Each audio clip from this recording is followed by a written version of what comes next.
Hello, my name is Karlee McKinney, and today I will be presenting applying qRT-PCR to screen individuals for COVID-19.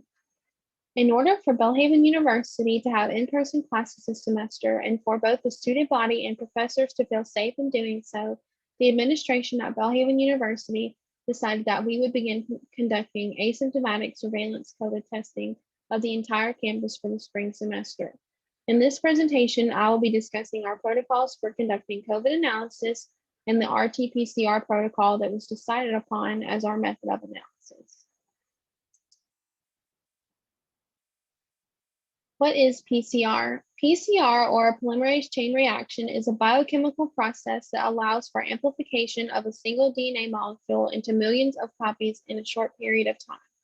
This gives scientists the ability to take a small segment of a DNA strand and produce millions of exact copies of the specific segment of DNA to be able to study it in more detail. This image to the right is a picture of our QS5 in our lab. This is actually at the beginning of a run in January, and a run takes about 43 minutes. And when I say a run, I'm referencing putting a full 384 well plate, or not even a full, but just running a 384 well plate with however many samples we had for the day. It takes about 43 minutes, and then data analysis can be performed afterwards. So the first of three major steps in PCR is that the DNA is denatured, which means that the proteins or nucleic acids lose their native biomolecular structure. This occurs by heating of the sample, which causes the DNA template to separate from a double helix into two single strands. And so we do this by using a thermal cycler that we keep in our lab.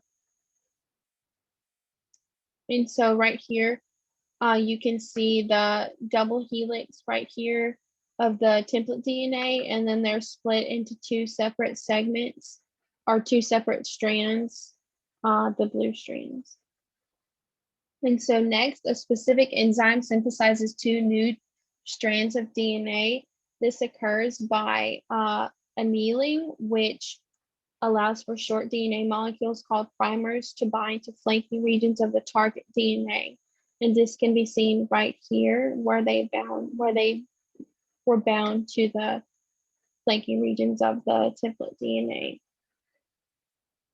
And so lastly, during the process of extension, a DNA polymerase, most commonly called Taq polymerase, attaches to the primer, and it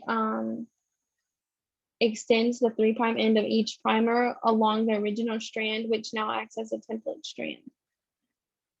This process is repeated about 30 to 40 cycles, and it generates over 1 billion copies of it. It can generate over 1 billion copies of a segment of DNA at the end. RT-PCR, or reverse transcription polymerase chain reaction, begins with reagents in a state of access. The template DNA, or mRNA template, and products begin at low concentrations. Specifically for us, for COVID-19 testing, we target the viral mRNA to recognize and quantify it. In the instance of COVID analysis, this viral mRNA that we're targeting is converted into DNA to be amplified by PCR. These concentrations are low enough that product renaturation does not compete with primer binding, and amplification proceeds at a constant exponential rate. This image right here is a picture of the procedure for the QS5. It goes through different cycles of increasing temperature, holding a temperature, and then decreasing temperature, and then holding another. This image right here is a good summary of our entire process, starting at sample collection, which occurs in our testing center on campus, and then the heat treatment of the samples that we now use a thermal cycler for. Takes about 30 minutes at 95 degrees Celsius. And then we prepare the plate, the 384 well plate, with a mixture of the saliva samples and master mix that we prepare right before the plate. And then we run the plate in a qPCR and then the data analysis can be performed right afterwards. Specifically for RT-PCR for COVID-19 testing, we at Belhaven have used the TACcheck SARS-CoV-2 fast PCR assay, which is used for our surveillance testing. This method contains primer and probe sets that are specific for 2 target proteins and 1 human RNase P. These each have different purposes for the quality and accuracy of the analysis. And so the SARS-CoV-2 protein is a nucleocapsid protein that is one of these targets. It has also been identified as being important for eliciting antibodies during the immune response against SARS-CoV-2. The SARS-CoV-2 protein is a spike protein, which is used as the leading target antigen in vaccine development. And then the human RNase P, or specifically RPP30, is found in the patient samples and allows for a quality assessment of the provided specimen. The TACman probe uses a fluorescent probe that enables the detection of a specific PCR product as it accumulates during PCR. The probe can be seen right here. The oligonucleotide probe is constructed with a fluorescent reporter dye right here on the 5' end, and then a quencher on the 3' end. And so fluorescence resonance energy transfer, or FRET, results in the reduction of the fluorescence emitted by the reporter dye due to the proximity of the quencher to the probe. If target sequence is present, the probe is annealed and then cleaved, and this results in an increase in reporter dye signal, which can be seen right here, which is then picked up by the instrument and signals for a positive sample. So RT-PCR data analysis. For our data analysis, we use the free program provided by Thermo Fisher. This program allows for the implementation of a presence-absence setting, which then makes the positives more easily identifiable. As can be seen in the this plate setup right here at E9 and P11, you can see 2 different positive samples on this specific plate. And down here, these are our 8 controls. And so we have 4 negative controls that are these red dots.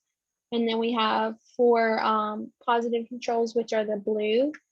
And the positive control is our TACcheck SARS-CoV-2 control. And then the negative control is nuclease-free water.